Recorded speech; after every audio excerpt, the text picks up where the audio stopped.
Hi everyone, welcome back to another perfume video. I hope you're doing well. So today I have a mini haul for you. I'm going to be showing you 3 new perfumes I've recently added to my perfume collection. If you're new to my channel, then a very warm welcome. I create new perfume videos every single Wednesday and Saturday, so if that's something which interests you, then I'd absolutely love it if you would click the subscribe button below. And if you would like to be notified every time I post, then feel free to activate the notification bell as well.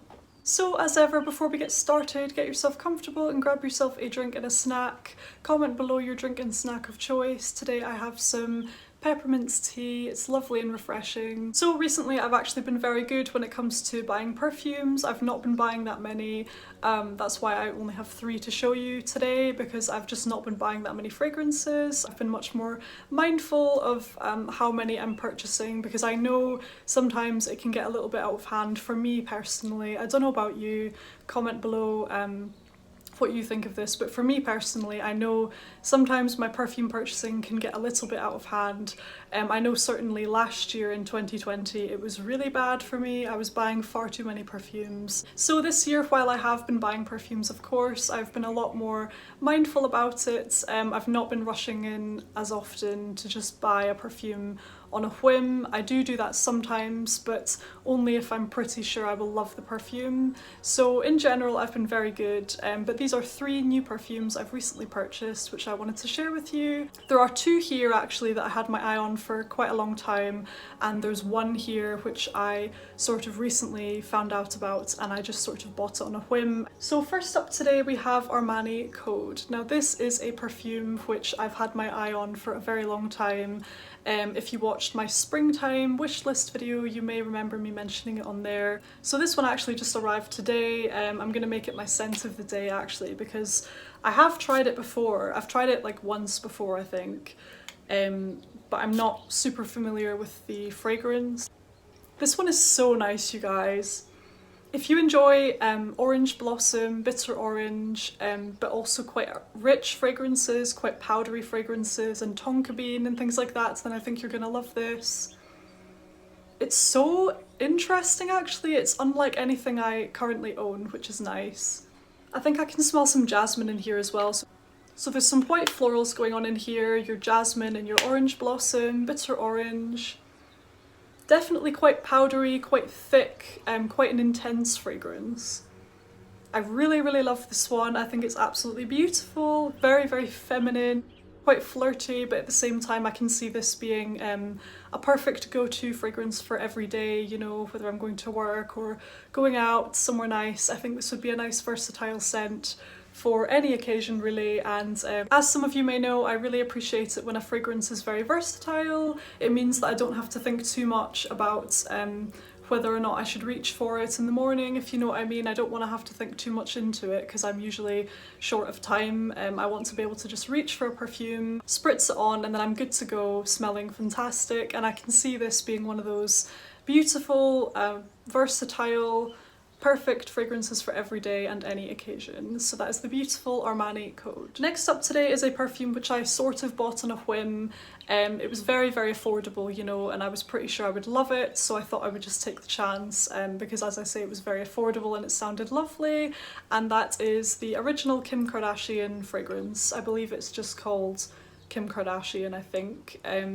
So I'm pretty sure this was her first fragrance, or the one that she brought out before all of the other KKW scents. Maybe you could let me know in the comments if that's right. I can't remember, but I think this was one of her first perfumes anyway, and I really loved the sound of this one. I'd heard that it's a very heavy tuberose, white floral, gardenia sort of scent, and that really appealed to me because I'm really into my white florals at the moment. I love tuberose, I love white florals. Gardenia is also really nice. It's not a note that I've paid much attention to over the last few months, or until now really, but I do think that that is another white floral that I really enjoy. I've noticed it pop up in a few fragrances that I love. So the original Viva La Juicy has gardenia, and it just really intrigued me when I looked at the notes and noticed that there were quite a few nice white florals in here, as well as some spices, I believe. If I remember correct, there are a few spices listed in the notes of this perfume as well, and that kind of interested me, so I thought I'd give it a try, and I do love this one, you guys. This is a really beautiful perfume, and something which really surprised me is the fact that it doesn't smell like a cheap celebrity scent at all to me. This is a very creamy, feminine, very heavy white floral fragrance, I would say. You have to really love your tuberose, your floral perfumes to enjoy this one. If you're not a big floral person, then I would just be wary of this perfume because it's really a heavy white floral scent. Just so creamy, slightly powdery, very thick, voluptuous fragrance, you guys. Very, very feminine. And it doesn't smell like a cheap celebrity scent at all. It actually smells very refined to me, very sophisticated even. Just beautiful, actually. This is a really strong perfume as well, which I was really glad to discover. It's not weak or anything like that. It's quite a powerful fragrance. And like I say, this was a complete bargain, actually. I think I purchased this on either... I always forget. So I purchased this on either All Beauty or Notino. It's usually either All Beauty or Notino. I can't remember which one it was in this case, but I purchased this off one of those websites for a very affordable price, you guys. It was around £13 for 100ml. And I think it was a really fantastic purchase, an absolute bargain, and I'm really, really happy with it. I really like the bottle as well. It's kind of hard to see because of the reflection of my... you can see all my lights in the reflection, but I don't know if you can kind of see the sort of emblem on there, the Kim Kardashian sort of symbol. It looks really cool, and I really like this almost rose gold effect, kind of metal detailing on the cap here. I just think it's a really beautiful, classic looking bottle. I really like the sort of classic perfume bottles, the style of those, so this bottle really appeals to me. And overall, I'm so happy with this fragrance, you guys. I absolutely love it. And the best thing about this is you can just kind of be quite spray happy with it, I suppose, because it's a huge bottle and it's so affordable. This isn't one of those super expensive perfumes that you're hesitant to use because you don't want to use up too much of it. It's really affordable. One thing I recently discovered about this one actually is it layers beautifully with black opium. I don't know why I thought to give this a try, but for some reason I really felt like spraying my black opium on first, letting it dry down, and then spraying this on top, and it smells amazing, you guys. It really smells beautiful, and it kind of makes sense because I think if I'm remembering correct, black opium has some jasmine in there, it has gardenia perhaps, and I think it also has orange blossom as well.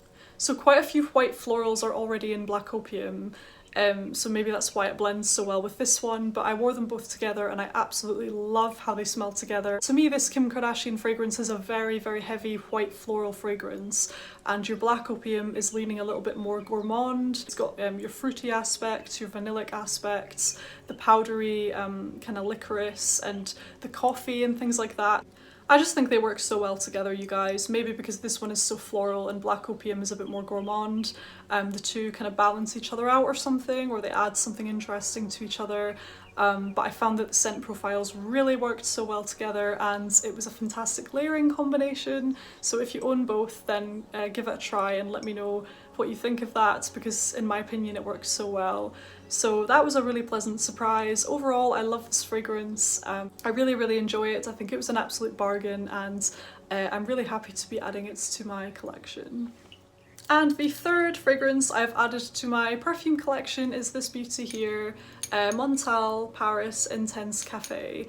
Now, I love this fragrance, you guys. I think it's absolutely fantastic. I was a little bit surprised to receive such a small bottle because I ordered the 50ml, and for some reason I was expecting a larger bottle, but this is the 50ml apparently. I mean, I'm sure it is 50ml. I just think that because it's a very simple packaging and it's like just all liquid, whereas some other bottles maybe have thicker glass around the outside or something to make them look a bit bigger. I don't know, but I was a little bit surprised to see such a small bottle for a 50ml fragrance. But anyway, So this is my Montale Intense Café. It is a perfume which I have purchased a sample of before, so I've tried it. I've tried it before, I knew that I loved it, and I thought it was high time that I just purchased a full bottle because I really, really enjoyed it. One thing I will say as well, I know this perfume has been compared many times to Mancera Roses Vanille. I know many find them to be quite similar, but I used to own Roses Vanille, and upon sniffing this one, I actually don't think they're that similar. Like, they are kind of similar, but I don't think that they're identical at all. I definitely smell more of the coffee in this one. Roses Vanille was very much a very sweet, sugary, vanillic fragrance with some like rose water kind of aspect to it. Whereas this one, to me, it's really it's richer. It's got that fresh, like roasted coffee note in there. It's got that rose. It has a similar kind of vanilla in here as Roses Vanille, so they do smell kind of similar, but they are quite different. Like, they're different enough to me anyway, because I decluttered my Roses Vanille because I got really tired of it, you know, but I wanted this one because this has more of a coffee aspect to it, and I just absolutely love it. This one has really nice lasting power. It's a beautiful gourmand fragrance, very, very addictive, and I certainly look forward to wearing it more. I absolutely love it. So there we have it, you guys. That was my mini haul. I really hope you enjoyed it. Comment below a few fragrances which you've recently purchased. Thank you so much for watching. Take care, and I'll see you on the next video. Bye!